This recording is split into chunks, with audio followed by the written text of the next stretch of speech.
ആചാരങ്ങളിൽ മാറ്റമില്ലാതെ തുടരുന്ന തൃശൂർ പൂരത്തിൽ മുടങ്ങിപ്പോയ ഒരു ചടങ്ങുണ്ട്. അതാണ് കോലോത്തും പൂരം.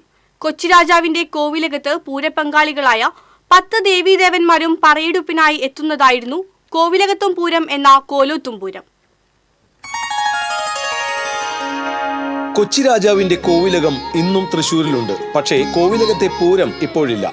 തൃശൂർ പൂരത്തിലെ പങ്കാളികളായ 10 ദേവീദേവന്മാരും പൂരത്തിന് ഒരു നാൾ മുമ്പ് ഈ കോവിലകത്തെത്തി പറയെടുക്കുമായിരുന്നു.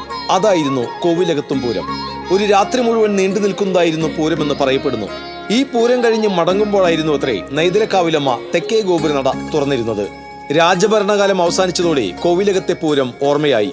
കൊട്ടാരം ഇപ്പോൾ പുരാവകുപ്പിന്റെ മ്യൂസിയമാണ്. തൃശൂർ പൂരത്തിനല്ലാതെ ഈ ദേവീദേവന്മാരെല്ലാം പിന്നീട് ഒത്തുകൂടുക ശിവരാത്രിക്കാണ്. ശിവരാത്രി നാളിൽ വടക്കുംനാഥന്റെ സന്നിധിയിൽ. അപ്പോൾ അശോകേശ്വരം തേവരും ഉണ്ടാകും എന്ന പ്രത്യേകതയുമുണ്ട്. പൂരത്തിനെ ആതിഥേയത്വം വഹിച്ച വടക്കുംനാഥനോട് നന്ദി പറയാനാണ് ദേവീദേവന്മാർ ശിവരാത്രി നാളിൽ എത്തുന്നതെന്നാണ് വിശ്വാസം.